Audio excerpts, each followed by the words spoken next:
This is a SandyBoy Productions podcast.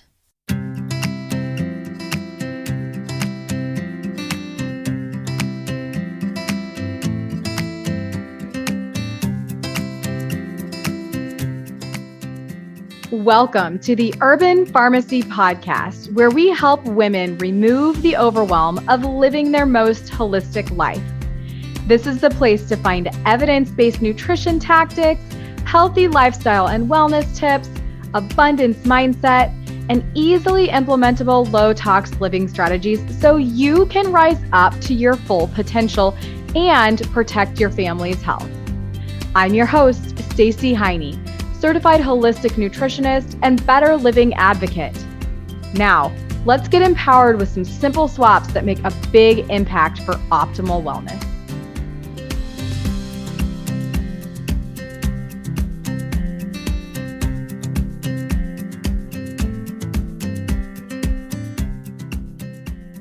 It's episode 24 of the Urban Pharmacy Podcast, and I cannot wait to tell you about my guest today.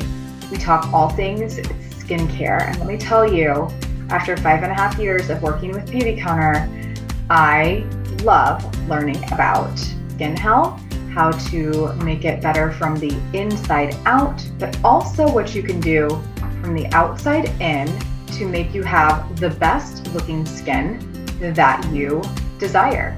My guest is Dr. Jessica Krant.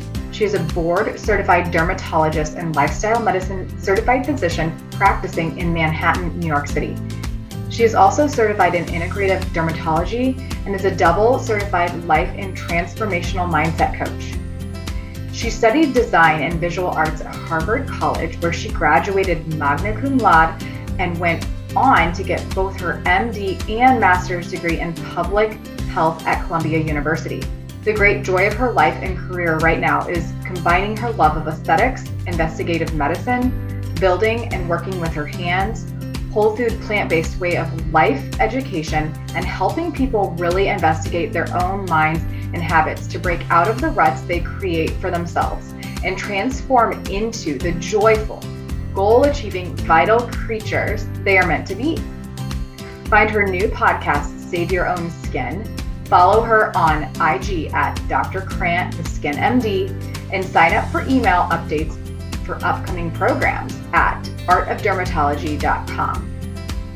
Jessica is seriously amazing to listen to, and she is just so knowledgeable on so many things and really gives thorough explanations. So if you've ever been curious about eczema, rosacea, dermatitis, what we can do, what we can eat to make our skin look more healthful, if collagen is actually something that we should be consuming or not, or more, listen in to this episode because you are going to love it. Enjoy it and be well.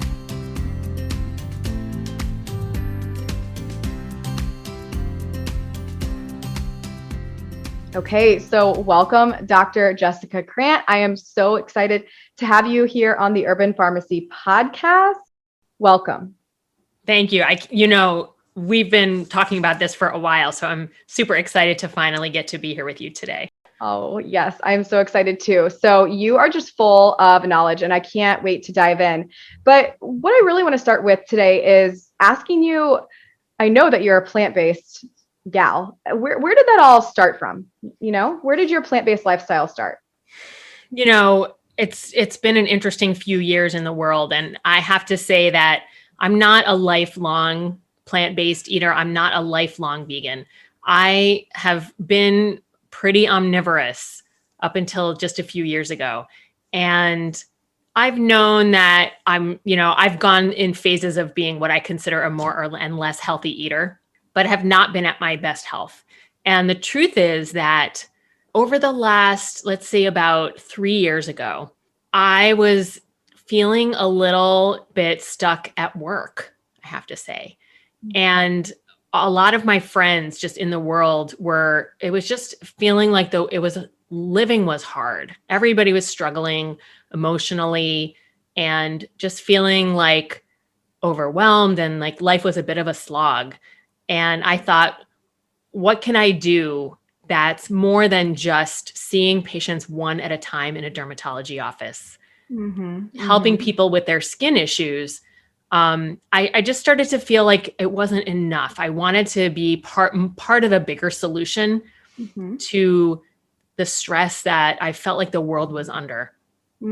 And I started to look around for ways of offering more wellness in general. As a healer, I'm a teacher. I do still teach.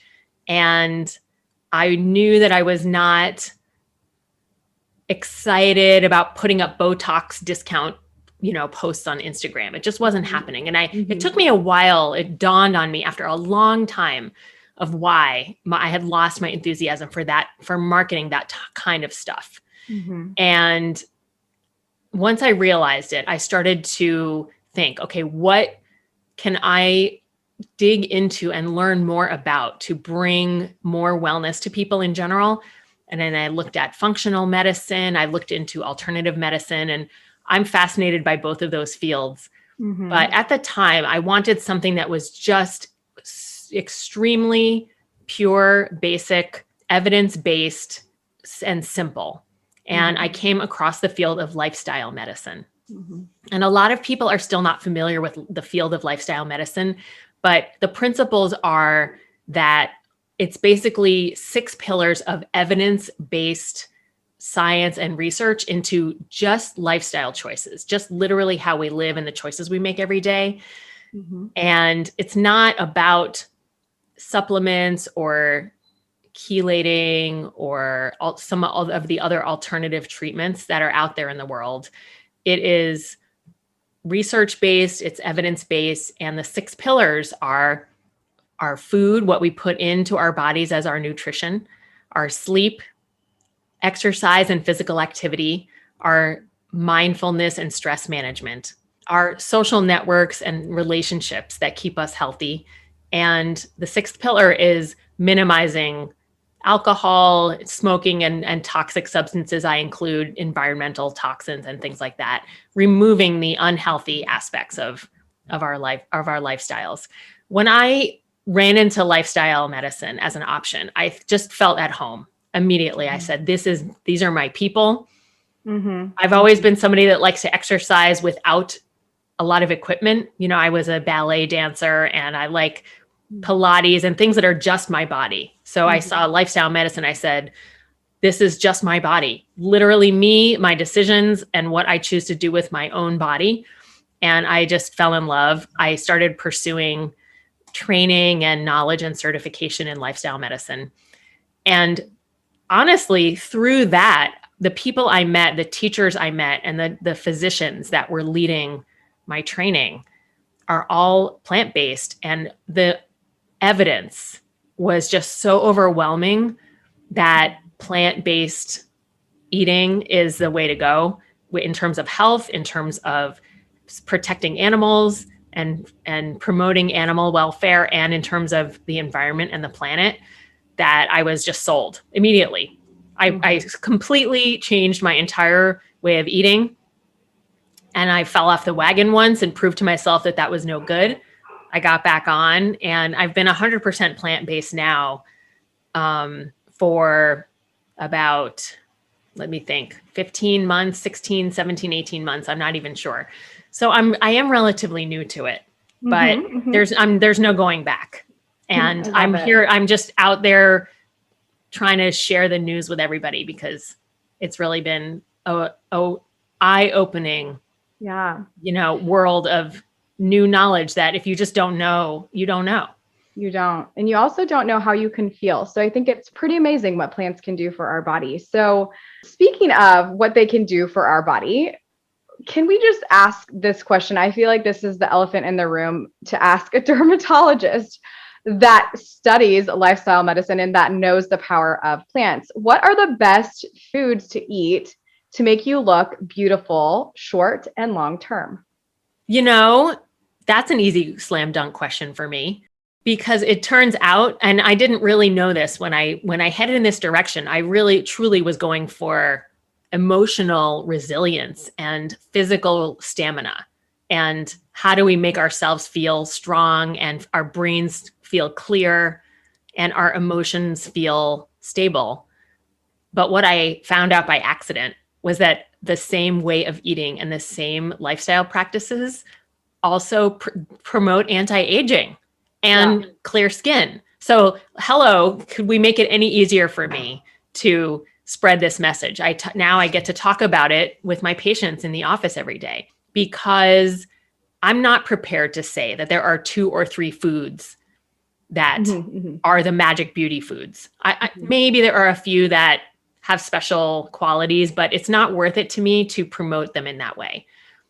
A wide variety of high fiber fruits and vegetables of all different colors of the rainbow, and the nuts, the seeds, the legumes, the whole grains, they're all important in anti-aging. They all bring antioxidants. The fiber promotes our gut health, which reduces inflammation in our bodies. The fruits and vegetables bring the vitamins and the collagen builders and everything. And what we want to do is create an environment that promotes a healthy skin barrier, reduces inflammation, so that we're not aging ourselves with our own food. I love that. And yeah, I mean, I used to look older than I do now. It's crazy. And it had a lot to do with what I was putting on my skin, but mostly what I was eating. I know that for sure, because now I glow from within. And I even got many comments when I went plant-based. People were like, wow, like what have you done? It's just a lot of plants. So that's my answer.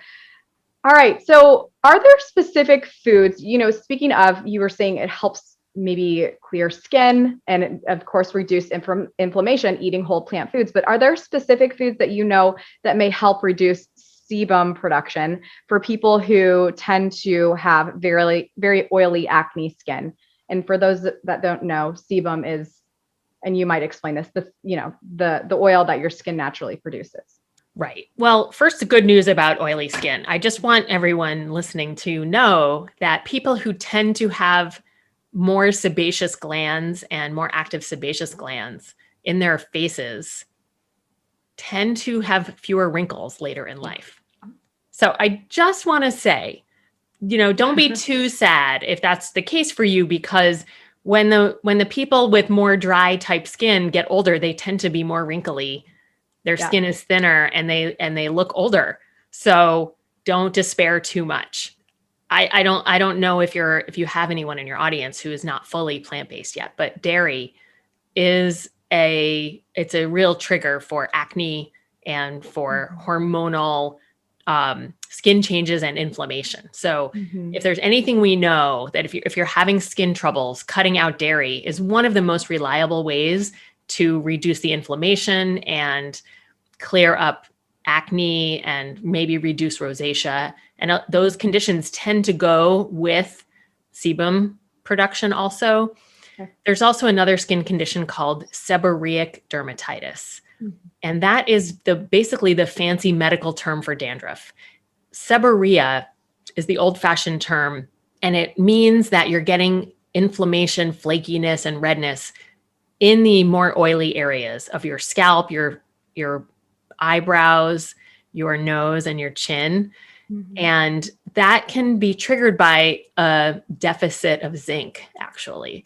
So sometimes eating zinc-rich foods like nuts and seeds may help to reduce the oil production and reduce some of that seborrhea, that sebum-related yeast growth. Very interesting. It's so good to know that. All right. So you touched a little bit on collagen and how, our bodies produce it. I don't think a lot of people know that, but can you touch a little bit on collagen supplements, and are they necessary, or can we produce our own collagen? I see so many people taking all the collagen supplements, and I would love to know what your thoughts are on them. It's so funny you ask, because just before we came on, I had a girlfriend direct message me on Facebook asking me about her collagen supplement that her friend told her to take, and she thinks she's taking it to be anti-wrinkle. And I'm, as 100% plant-based person, I am unaware of any real collagen supplements that are vegan. There is no such thing. Mhm. Collagen is an animal protein.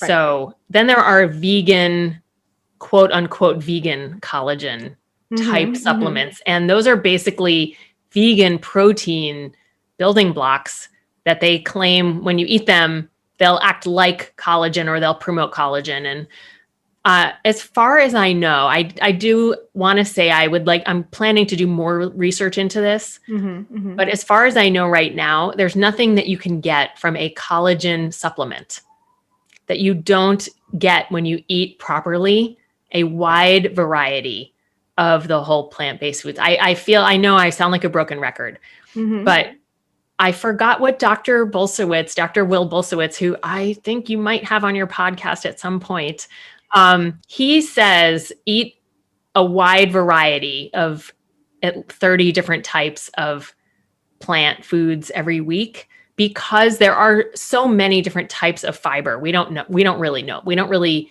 realize it. There's not just soluble and insoluble fiber. There are dozens or hundreds of different types of fiber. We need to get the variety to get all of the building blocks into our body, in the same way with proteins, in the same way with vitamins. So I'm not a pro collagen supplement person.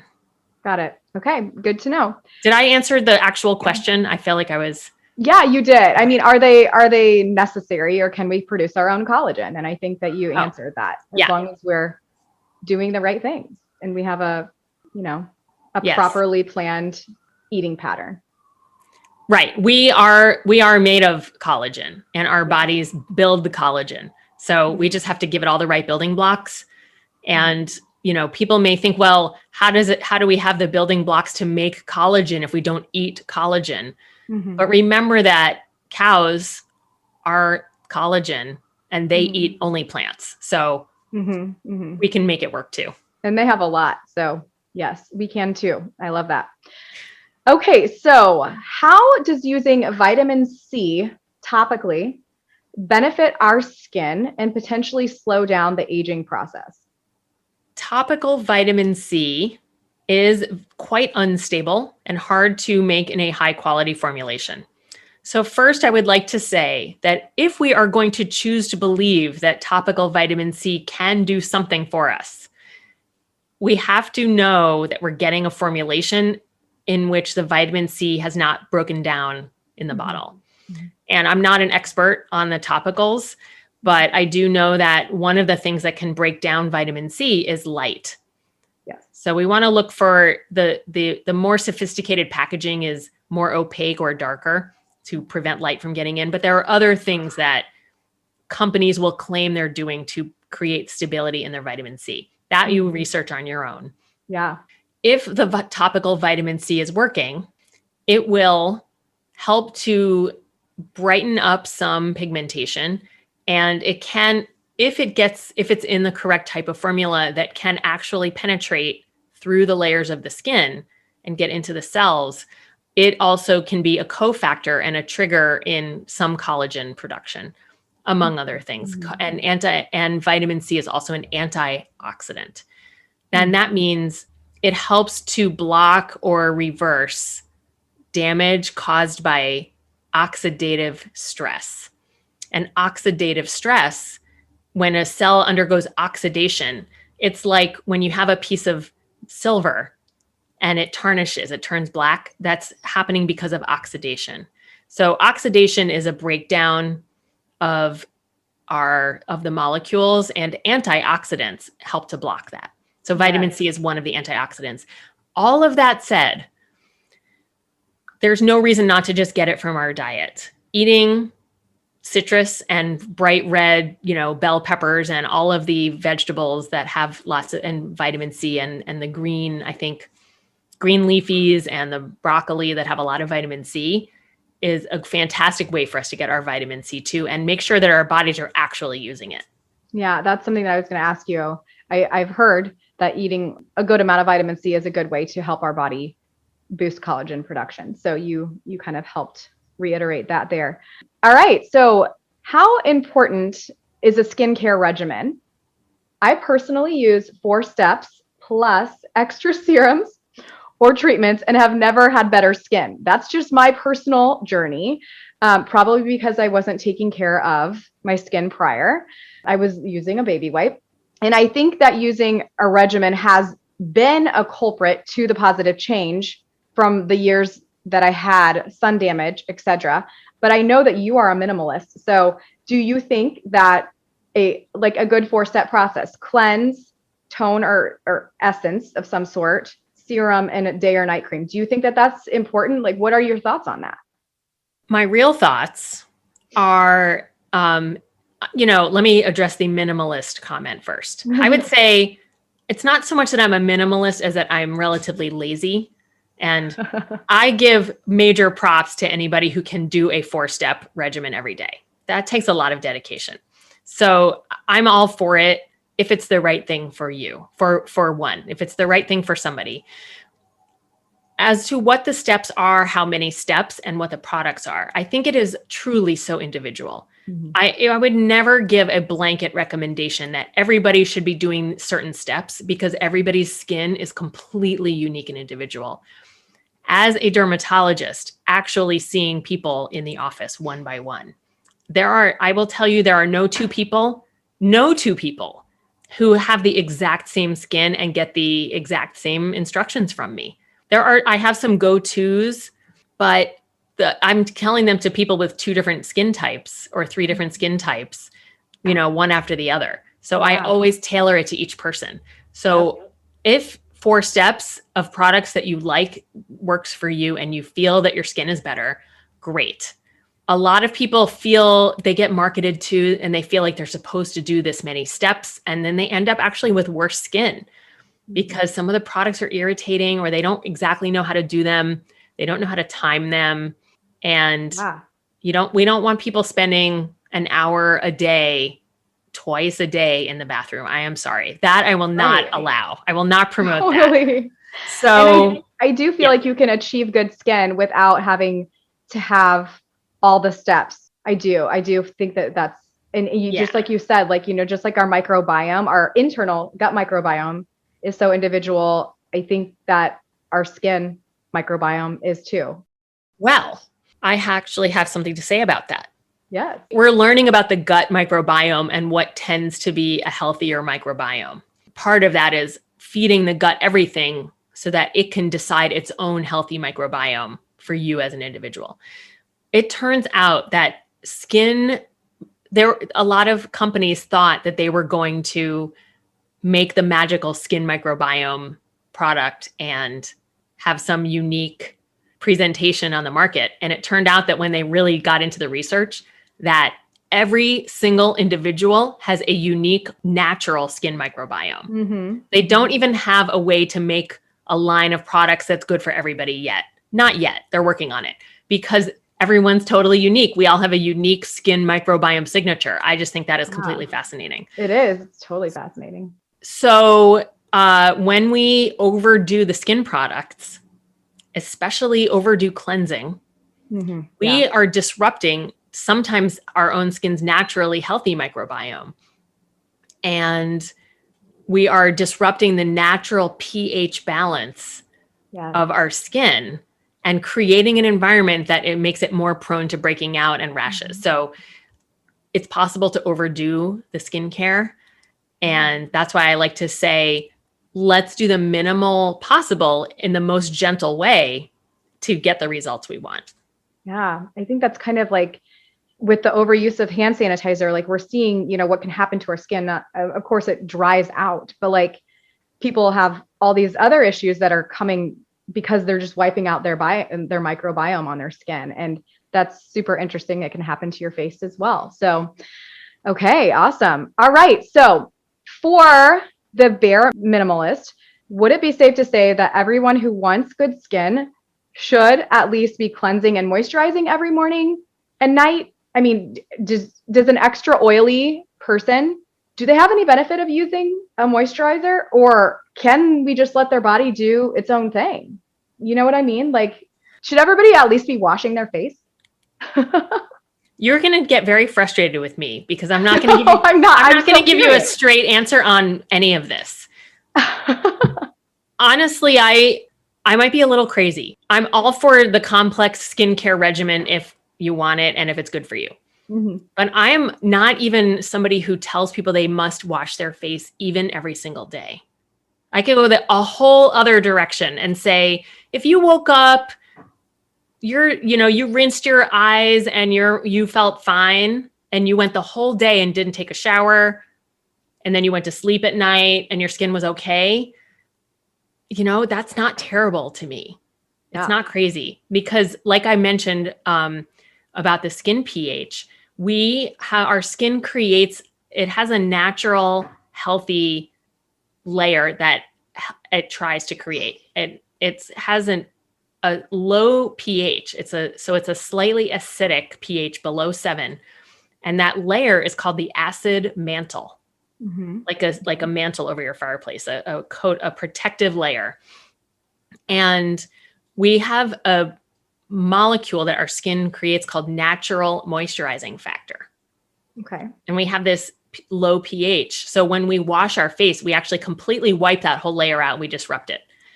And it's sometimes beneficial for me to tell my patients to back off everything they're doing and let their skin get to its own natural balance. And sometimes that actually helps their skin become more clear and healthier. So I don't even say you have to wash every day. Now, for people who do have oilier skin types, it's a little confusing because the sebum itself can be a bit irritating and inflammatory. Like we know in plant-based diets, oil is considered to be inflammatory. Fat is considered to be inflammatory.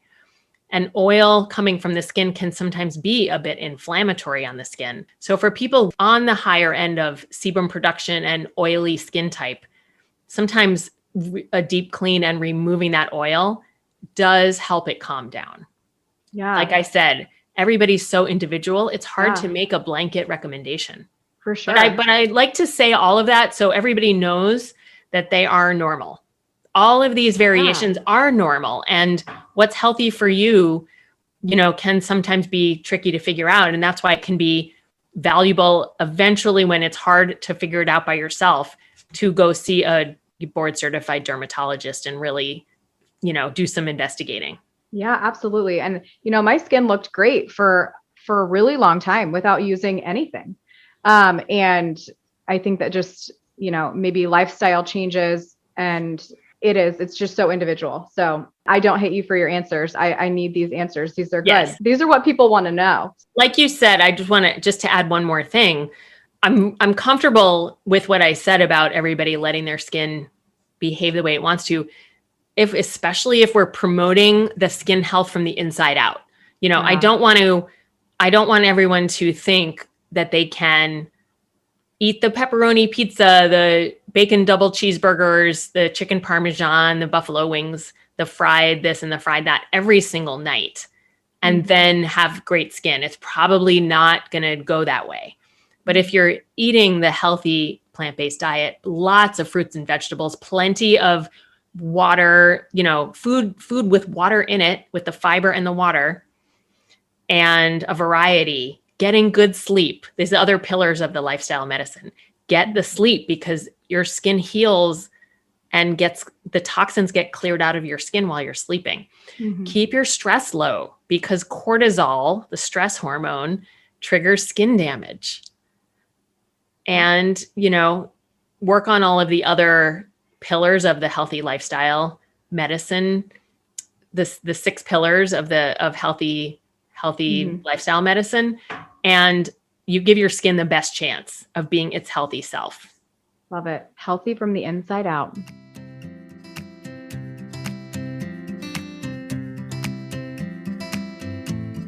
Hey friend, before we get too far into this episode, I want to be sure you know about how the environment plays a role on your overall health.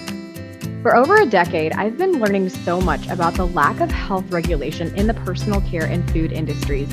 And that's actually one of the reasons why I started this show. You deserve to know how to protect you and your family from unwanted body burden, and I share further information about how to make better choices and vote with your dollar in our private Facebook community called The Urban Pharmacy.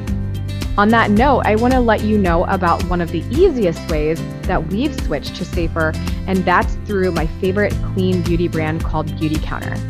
Your skin is your largest organ, and what you put on it every day matters a lot. And with a low carbon footprint, cruelty-free formulations, and high-performing results, I haven't found a better beauty brand than Beauty Counter in over 5 years of working with this mission-driven brand. To learn more and shop clean, head to mybetterbeauty.com.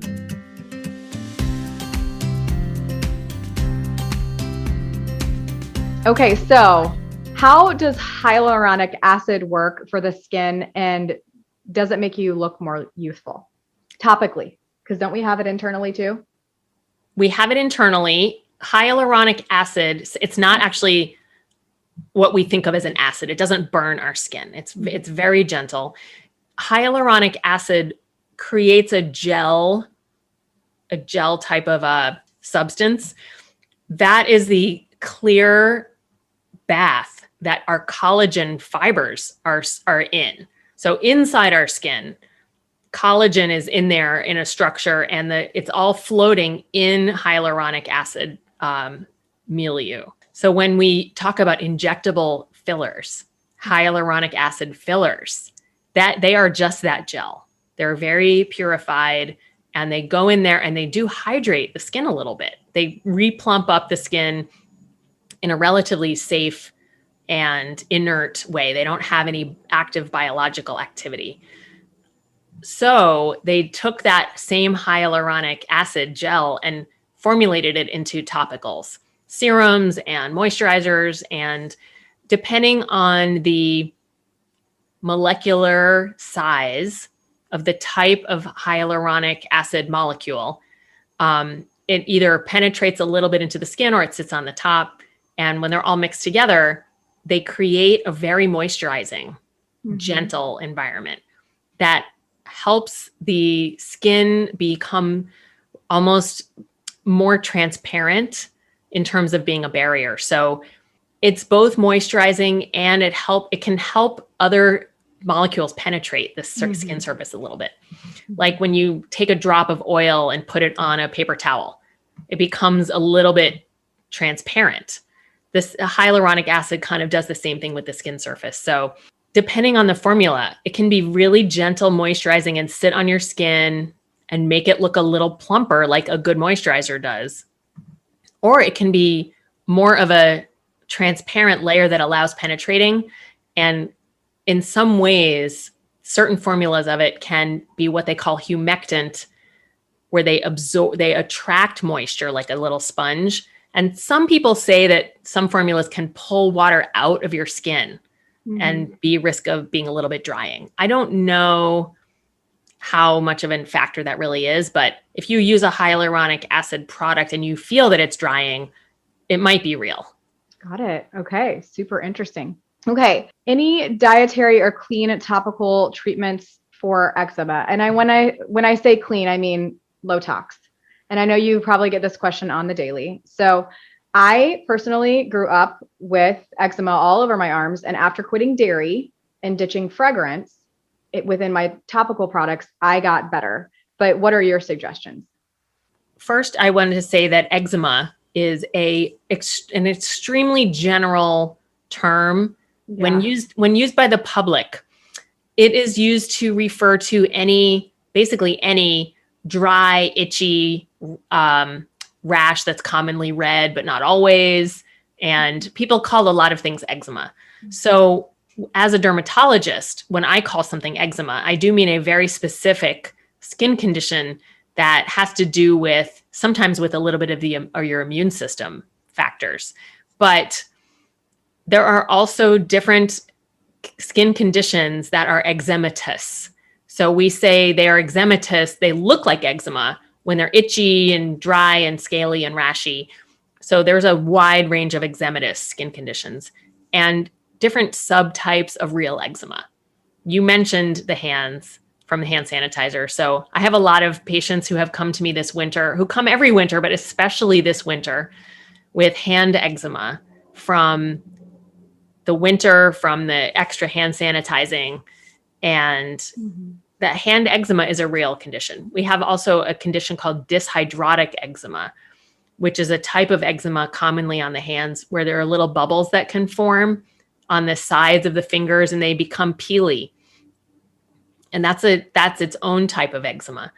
Then there's allergic eczema, which is an eczematous rash created by something that you're truly allergic to. Like if you are allergic to fragrance and your fragrance is in your skin products, you can get a rash that is looking like eczema because you're allergic to the fragrance.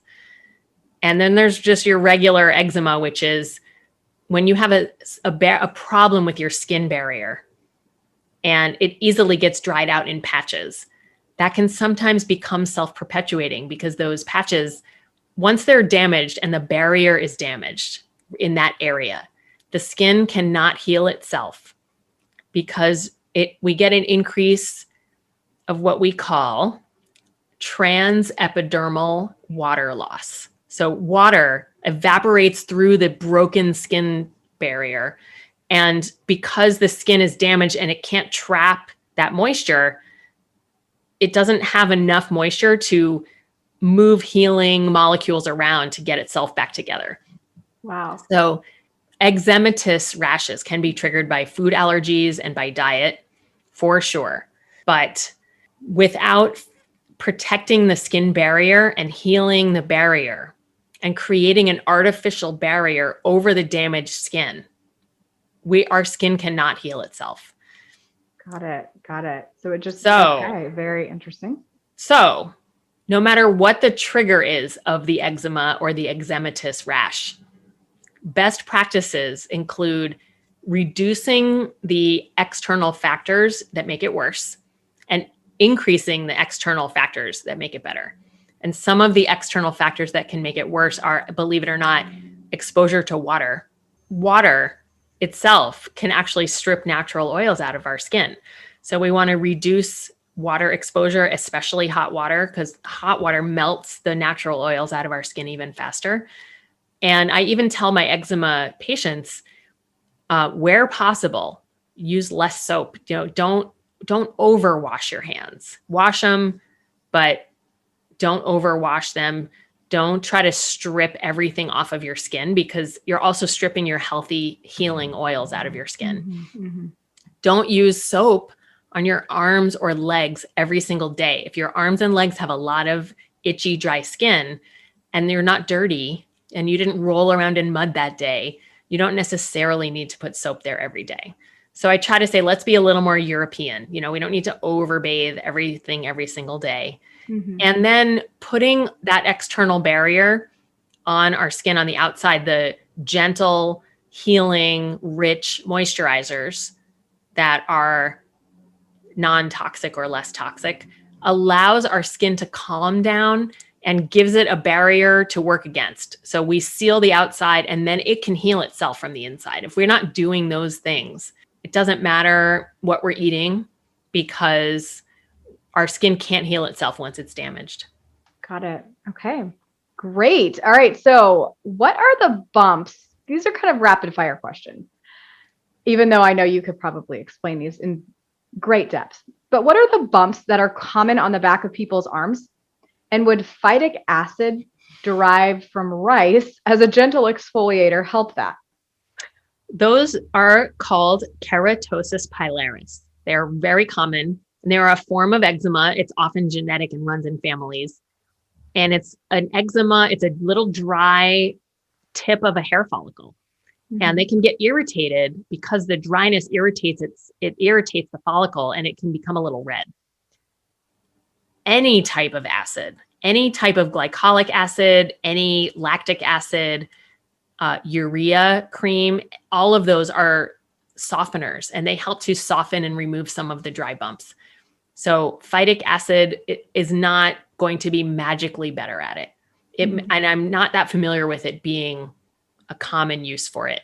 But people may be searching for new ideas because the truth is that there's almost no cure for this. It's a little bit genetic. You may grow out of it. Sometimes can be a sign of vitamin D being a little bit low. So we used to say, it goes away for a lot of people in the summer because they're outside. But as a dermatologist, I don't want to tell people to go get in the sun too much or get burned. So I just like to say, make sure you're eating high vitamin D foods or taking a supplement. And you can gently try to use those ingredients to help exfoliate that rough skin.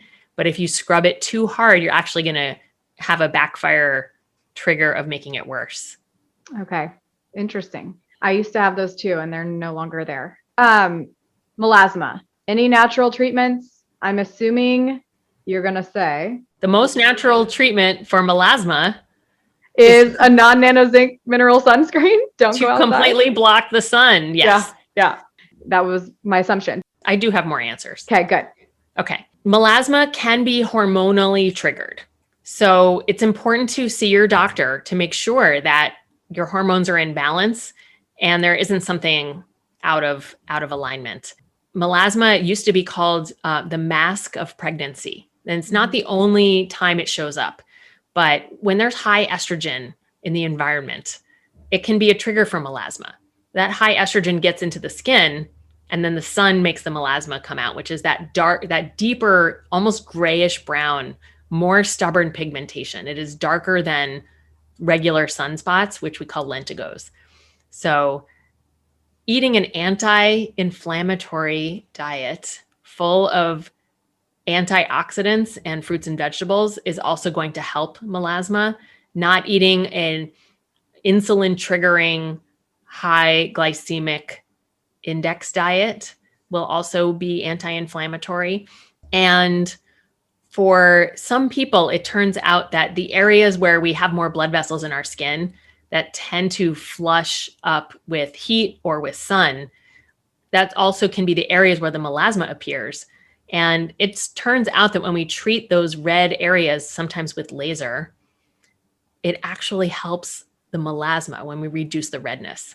So keeping inflammation down, keeping heat down, keeping the redness down also helps to keep the melasma down.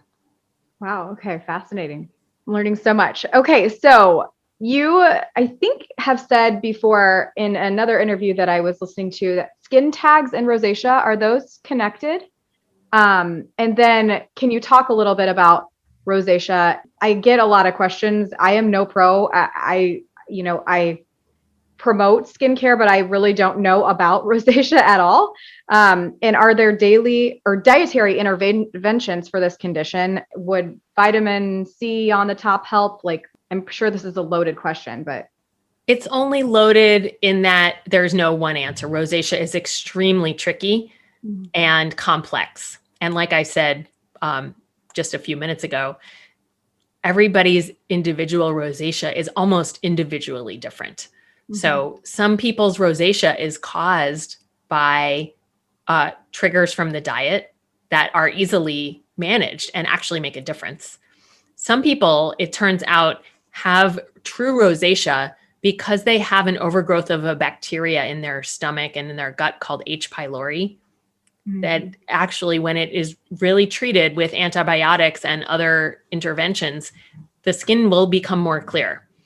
And some people we now know that SIBO, that small intestine bowel bacterial overgrowth in the small intestine, is commonly associated with true rosacea.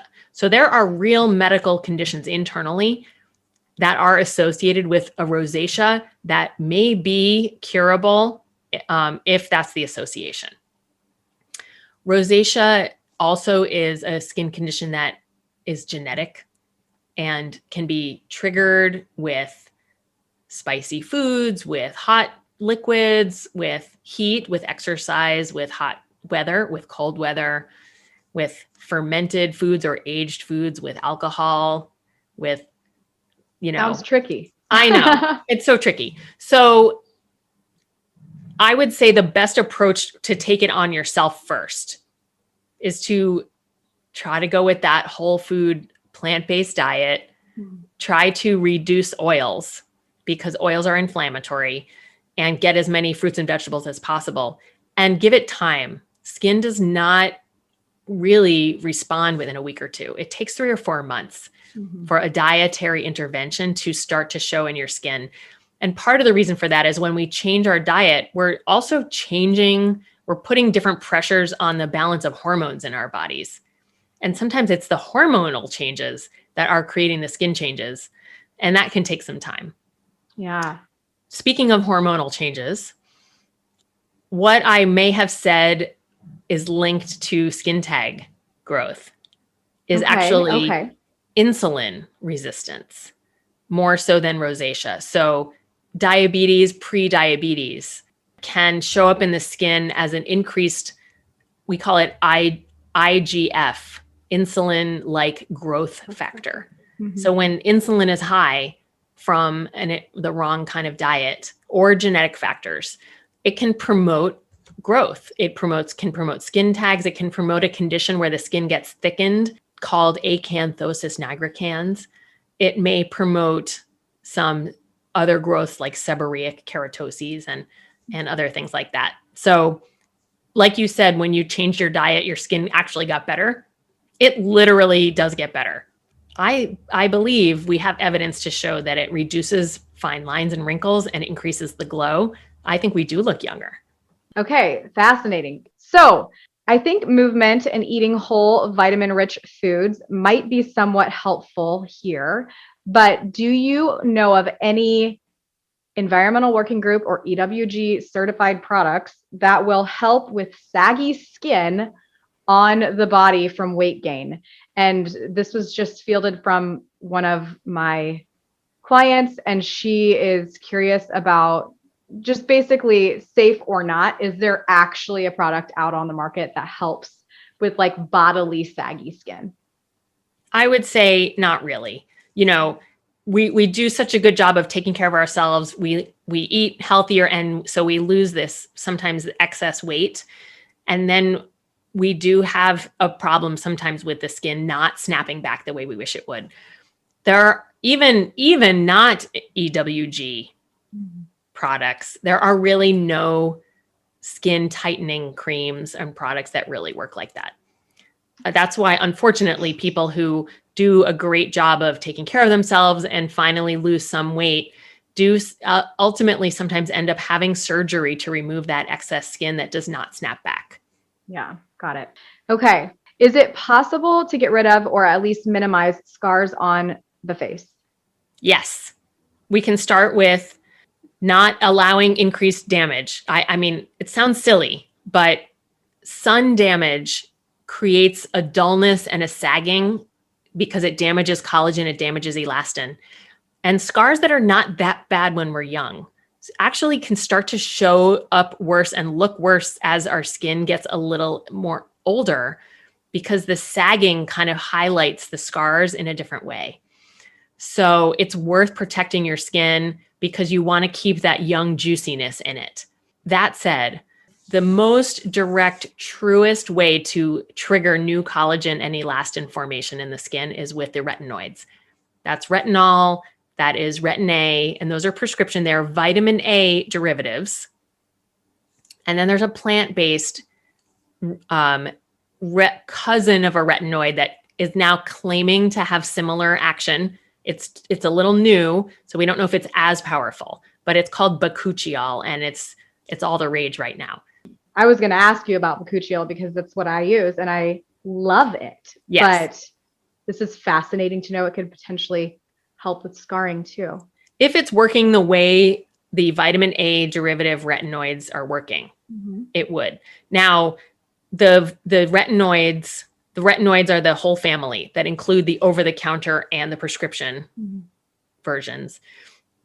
Retinoids also help increase cell turnover and bring younger, juicier, healthier cells to the surface. So as we get older, our cell turnover, our cell production slows down, and the cells that do make it to the surface, they're a little more dried out. So retinol is also helping with that, which does help to keep the skin fresher and turn over the cells faster so scars may improve. It also helps to reduce redness that can be in some scars. And it just helps everything keep remodeling and remodeling. Our skin remodels itself over time anyway, but the retinol speeds that up. So that said, that's just a cream. There are lasers and other procedures that really can help scarring tremendously. So depending on the types of scars and what the skin quality is and what the shapes of the scars are, there can be a lot of options. If you see a board certified dermatologist, and especially somebody who works a lot with lasers, there may be some options. And with that rapid cell turnover, you should probably be very careful when you're going out in the sun if you're using a retinoid, right?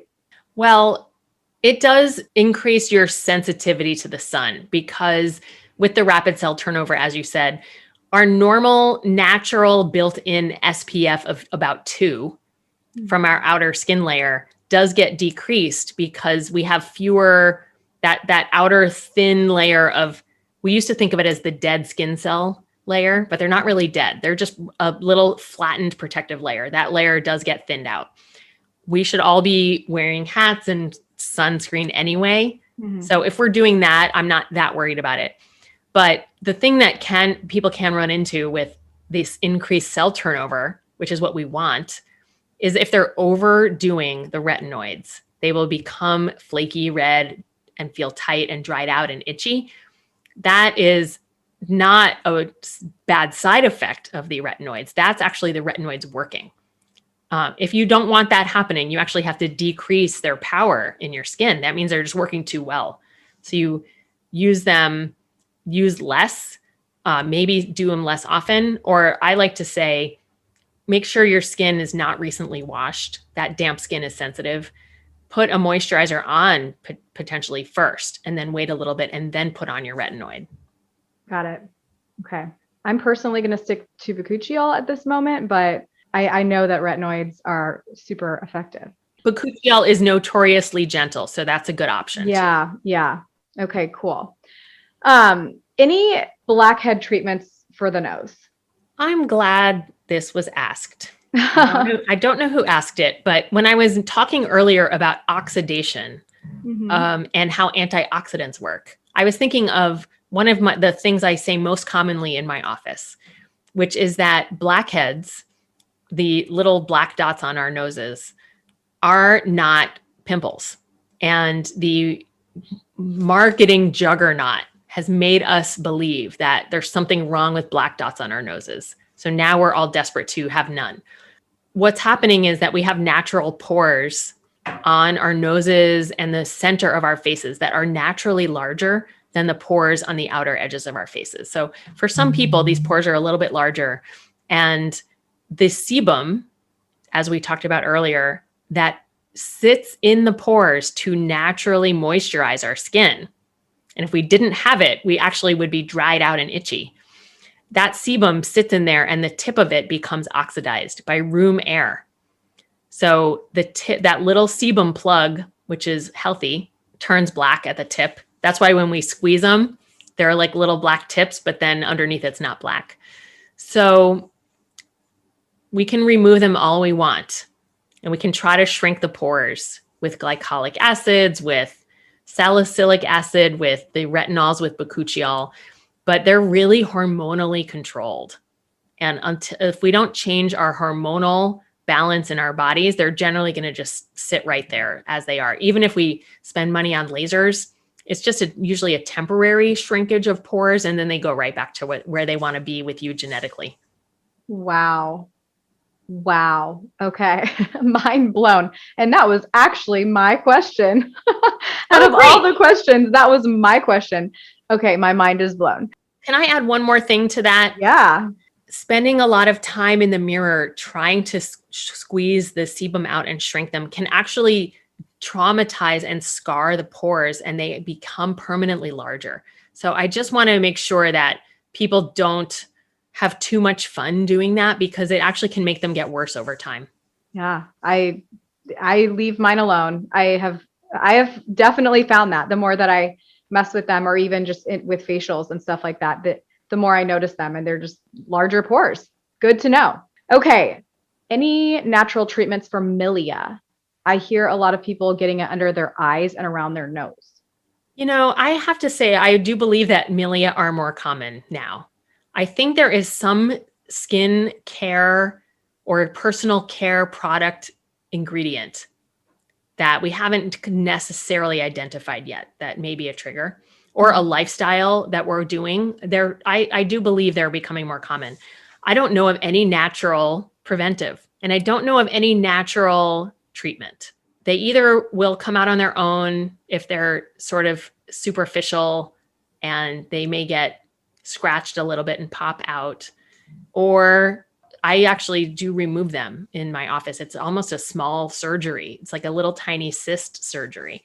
Milia are a little hard white ball of dead skin cells, keratinocytes, just rolled up in a little ball because they didn't exfoliate properly, and they just get stuck under the skin. They're not dangerous, and they are common, and I don't know of any way to prevent them right now. Super interesting. Okay, we are at the end. So I would love to know where we can find you and if you have any resources that you'd like to point us to. I think right now I would love to just have everybody, if interested, follow me on Instagram at Dr. Krant, the Skin MD. It's DrKrant, the Skin MD. And I am working on some free resources that would be a lot of fun for people that are about healthy lifestyle and how if we live in a healthy way, it's also anti-aging. So if anybody's interested in that, I'm happy to have you send me a message on Instagram. And when I have that ready, I'd be able to send it to you. Awesome. Wonderful. Okay. And this is the question that I ask all of my guests. Jessica, what does holistic mean to you? I think of both holistic, HOLISTIC, and holistic, like the whole person. And when I think of the traditional holistic, I think of more alternative types of treatments and some that are more or maybe less evidence-based. When I think of my version of holistic, I think of the WHOLISTIC, the whole person, treating our skin not only from the outside in, but also from the inside out, and treating ourselves as whole humans and everything from our emotional well-being to our physical health, and how they're all completely interrelated. And there's just no separating them. So that's when I hear holistic, that's what I think of. I love it. I love it. Okay, friend, thank you so much for being on. We are so excited to connect with you on Instagram and can't wait for your free resources. Thank you so much. Thanks for having me. It's been great. I'm over here cheering you on because you just finished another episode of The Urban Pharmacy. For today's show notes, head on over to theurbanpharmacy.com and be sure to join us inside our private Facebook group called The Urban Pharmacy, where we share inspiration, live trainings, and holistic living tips to help you build community and the healthy lifestyle that you've always wanted. If you enjoyed today's episode, make sure you hit that subscribe button and please consider leaving us a 5-star review. Before we connect again on the next show, follow me on Instagram at The Urban Pharmacy. That's urban with an H and pharmacy with an F. And I can't wait to hear your wellness journey as we get to know each other better. There's truly no better time than now to level up your life. And I am so proud of you for showing up today. Until next time, be well, Health Crusader.